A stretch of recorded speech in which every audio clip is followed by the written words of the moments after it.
الشیطان اللعین الرجیم بسم اللہ الرحمن الرحیم الحمد للہ رب العالمین ثم الصلاة والسلام علی اہلہا اما بعد۔ سب سے پہلے میں آپ تمام دیکھنے والے ناظرین کی خدمت میں ہدیہ سلام عرض کرتا ہوں۔ السلام علیکم ورحمۃ اللہ وبرکاتہ۔ اس کے بعد آج کا جو ہمارا موضوع ہے، جو آج کا ہمارا اس ویڈیو بنانے کا ہدف ہے، وہ یہ ہے کہ زکوٰۃ فطرہ کے حوالے سے چند مسئلے شرعیہ آیت اللہ العظمیٰ سید علی سیستانی دامت برکاتہ کے فتویٰ کے مطابق آپ تمام احباب، آپ تمام ناظرین تک پہنچانے کی خاطر آپ لوگوں کی خدمت میں حاضر ہوا ہوں۔ تو سب سے پہلے ہمیں یہ جاننا ضروری ہے زکوٰۃ فطرہ میں کہ آیا زکوٰۃ فطرہ کن کن افراد پر واجب ہے۔ تو آیت اللہ سید علی سیستانی دامت برکاتہ اس حوالے سے فرماتے ہیں، ہر وہ شخص جس کے اندر یہ 5 شرائط موجود ہو تو اس انسان کے اوپر زکوٰۃ فطرہ واجب ہے۔ پہلی شرط یہ ہے کہ وہ انسان بالغ ہو، یعنی بچہ ہو تو بچے کے اوپر فطرہ واجب نہیں ہے، بلکہ بچے کا فطرہ اس کے سرپرست، اس کے والد یا اس کے کفیل کے اوپر واجب ہے۔ دوسری شرط وہ یہ ہے کہ انسان عاقل ہو، یعنی مجنون دیوانے کے اوپر بھی فطرہ واجب نہیں ہے۔ تیسری شرط یہ ہے کہ وہ انسان قدرت مند ہو، یعنی غنی ہو، مستطیع ہو، اس کے پاس مال ہو، یعنی فقیر نہ ہو۔ فقیر انسان کے اوپر زکوٰۃ فطرہ واجب نہیں ہے۔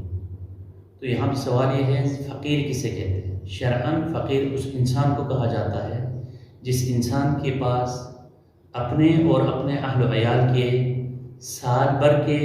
اخراجات موجود نہ ہوں، تو اس انسان کو فقیر کہا جائے گا شرعاً، اور اس انسان کے اوپر زکوٰۃ فطرہ واجب نہیں ہے۔ پانچویں اور آخری شرط وہ ہے کہ وہ بندہ آزاد ہو، یعنی کسی کا غلام نہ ہو۔ اگر وہ کسی کا غلام ہے تو اس بندے کے اوپر بھی زکوٰۃ فطرہ واجب نہیں ہے۔ دوسرا سوال یہ ہے کہ زکوٰۃ فطرہ کس وقت واجب ہے؟ کیا زکوٰۃ فطرہ عید کی رات یا عید آنے سے پہلے دینا صحیح ہے یا نہیں؟ آیت اللہ العظمیٰ سید سیستانی فرماتے ہیں اس حوالے سے کہ زکوٰۃ فطرہ کا وقت وجوب وہ عید کی رات غروب آفتاب کے بعد سے شروع ہوتا ہے اور عید کے دن نماز عید تک ہے۔ اگر آپ نے نماز عید پڑھنی ہے تو نماز عید تک آپ اس کو ادا کی نیت سے ادا کر سکتے ہیں، آپ کے اوپر واجب ہے۔ اگر آپ نے نماز نہیں پڑھنی تو ظہر تک، یعنی زوال شمس تک، زوال تک وہ آپ کے اوپر واجب ہے۔ لیکن زوال کے بعد اگر زوال تک کوئی بندہ اپنا فطرہ نہ نکالے یا مستحقین تک نہ پہنچائے تو اس کے بعد زوال کے بعد وہ بندہ ادا اور قضا کی نیت کیے بغیر اپنا فطرہ دے دے گا۔ تیسرا سوال وہ یہ ہے کہ فطرہ جو ہم ادا کرتے ہیں وہ کن چیزوں کا فطرہ دینا چاہیے یا ضروری ہے؟ تو آیا زکوٰۃ فطرہ میں پیسے دینا چاہیے یا اجناس ارباح کے دینا ضروری ہے؟ تو اس حوالے سے آقا فرماتے ہیں زکوٰۃ فطرہ میں ہر وہ چیز جو آپ کے علاقے میں غذا کے طور پر استعمال ہوتی ہو، ان چیزوں کو فطرے کے طور پر ادا کرنا صحیح ہے۔ اس میں ضروری نہیں ہے کہ آپ جو دے دیں، اس میں یہ بھی ضروری نہیں ہے کہ آپ گندم دے دیں، آپ کشمش دے دیں، نہیں، ہر وہ چیز جو آپ کے علاقے میں، جو آپ کے شہر میں غذا کے طور پر استعمال ہوتی ہے، حتیٰ کہ اس میں بعض اوقات فرماتے ہیں دودھ وغیرہ بھی غذا میں شامل ہے، تو ان چیزوں کو بھی آپ فطرے کے طور پر ادا کر سکتے ہیں۔ اور فطرے کی مقدار کیا ہے؟ کہ فطرہ کتنا فطرہ ادا کرنا چاہیے، اس کی مقدار کیا ہے، تو اس حوالے سے فرماتے ہیں فطرے کی مقدار 1 سا، یعنی 1 سا 3 کلو گرام، 3 کلو گرام کو 1 سا کہا جاتا ہے۔ تو اگر آپ گندم، جو کشمش یا کھجور اگر آپ فطرے کے طور پر ادا کرنا چاہیں تو 3 کلو گرام پر نفر کے حساب سے آپ ادا کر سکتے ہیں۔ اس میں ضروری نہیں ہے کہ آپ خود اجناس ہی دے دیں، بلکہ آپ اجناس کے مقابلے میں آپ ان کی قیمت بھی ادا کر سکتے ہیں۔ مثلا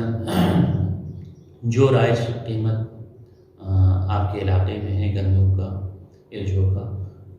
تو جو کے بدلے یا گندم کے بدلے آپ اس کی قیمت بھی ادا کر سکتے ہیں۔ چوتھا سوال یہ ہے کہ کیا وہ فطرہ جو آپ نے معین کر کے الگ رکھا تھا صبح عید کے دن، تو مثال کے طور پر آپ نے 3 کلو گندم یا 3 کلو جو یا 3 کلو خرما، یا مثال کے طور پر آپ نے 150 روپے فطرے کا جو ہے وہ آپ نے الگ رکھا تھا فطرے کے طور پر، تو کیا آپ اس فطرے میں کوئی تبدیلی کر سکتے ہیں؟ مثلا میں نے 150 روپیہ فطرے کے طور پر الگ رکھا تھا فطرے کی نیت سے، تو بعد میں اگر اس میں تبدیلی کرنا چاہوں، مثلا اس میں 100 کے نوٹ تھے، تو 100 کے نوٹ کے عوض میں 50-50 کا نوٹ، وہ 100 کا نوٹ میں اپنے پاس رکھوں، 50-50 کا نوٹ میں اگر دینا چاہوں تو آئے دے سکتے ہیں یا نہیں دے سکتے؟ تو آغا سستانی دامت برکاتہ فرماتے ہیں کہ آپ معین شدہ جو آپ نے الگ رکھا تھا فطرہ، اس میں آپ تبدیلی نہیں کر سکتے۔ جو آپ نے الگ رکھا ہے، چاہے پیسے کی صورت میں ہو چاہے گندم کی صورت میں ہو، اس میں آپ تبدیلی نہیں کر سکتے، بلکہ وہی جو آپ نے الگ رکھا تھا اسی کو مستحق تک پہنچانا ضروری ہے۔ 5واں سوال یہ ہے کہ کیا زکوٰۃ فطرہ جو ہے وہ غیر سید کسی سید کو دے سکتا ہے، یا اسی طرح ایک سید اپنا زکوٰۃ فطرہ یا غیر سید کو اسی طرح سید غیر سید کو اپنا زکوٰۃ فطرہ دے سکتا ہے یا نہیں دے سکتا؟ اس حوالے سے آقا فرماتے ہیں کہ ایک سید کا فطرہ غیر سید کے لیے دینا جائز ہے، لیکن غیر سید کا فطرہ ایک سید کے لیے دینا یا سید کے لیے لینا وہ جائز نہیں ہے۔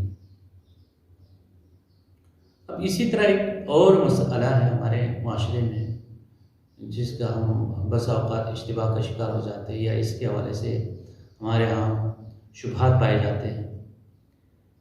لیکن میں یہ مسئلہ آغا سستانی کے مقلدین کے لیے خاص طور پر عرض کر رہا ہوں، آغا سستانی کی منہاج،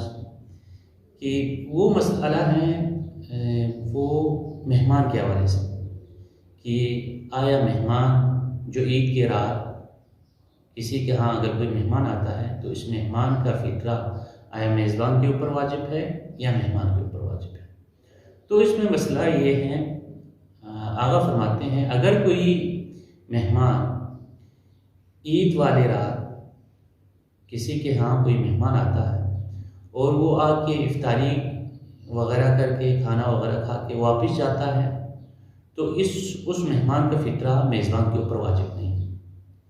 افطاری کرنے سے، رات کے کھانا کھانے سے مہمان کا فطرہ میزبان کے اوپر واجب نہیں ہوتا، بلکہ ضروری ہے مہمان کا اس میزبان کے عیال میں سے شمار ہو۔ تو اس میں آغا فرماتے ہیں اپنے منہاج میں وہ لوگ ایک وقت کے لیے ہی کیوں نہ ہو، تو اس میں آخر میں آغا اس کی وضاحت کرتے ہوئے فرماتے ہیں مثلا اگر کسی کے ہاں کوئی مہمان آتا ہے اور عید والی رات غروب سے پہلے پھر وہ پوری رات وہ اس میزبان کے ہاں ٹھہرتا ہے، پوری رات وہاں پہ گزارتا ہے، تو اس صورت میں پوری رات گزارنے کی صورت میں اگر پوری رات وہ مہمان اس میزبان کے ہاں قیام کرے، اگرچہ اس مہمان نے اس میزبان کے گھر کچھ کھایا کچھ پیا بھی نہیں، فقط پوری رات وہاں پہ گزاری ہے، تو اس صورت میں اس مہمان کا فطرہ میزبان کے اوپر واجب ہے اگر پوری رات گزارے۔ اس کا برعکس فقط افطاری کر کے یا فقط کھانا کھا کے واپس جاتا ہے تو اس صورت میں میزبان کے اوپر واجب نہیں ہے۔ آخری مسئلہ وہ یہ ہیں جو خصوصاً ہمارے وہ افراد جو باہر شہروں میں ہیں، وہ جو باہر ملکوں میں رہتے ہیں، خصوصاً جو جوان عراق میں کام کرتے ہیں، دبئی میں کام کرتے ہیں یا باقی دیگر ممالک میں کام کرتے ہیں، ان کی طرف سے یہ سوال بار بار کیا جاتا ہے کہ کیا ہم اپنا فطرہ اپنے ملک میں پاکستان میں دے سکتا ہے یا نہیں دے سکتا۔ اس حوالے سے آغا فرماتے ہیں کہ فطرے کا انتقال کرنا ایک شہر سے دوسرے شہر یا ایک ملک سے دوسرے ملک، یہ احتیاط لازم کی بنا پر یہ جائز نہیں ہے۔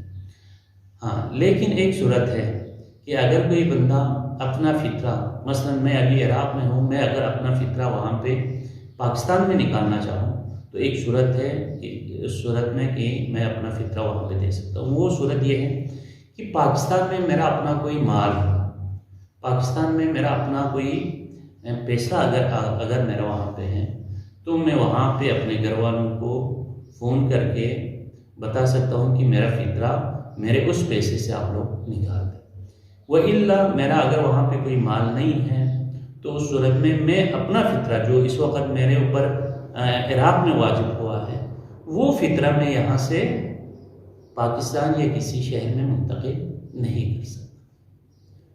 کرنا میرے لیے صحیح درست نہیں ہے۔ بس آخر میں دعا ہے اللہ رب العزت ہم سب کو ان احکام کو سمجھنے اور اس پر عمل کرنے کی توفیق عنایت فرمائے۔ ربنا تقبل منا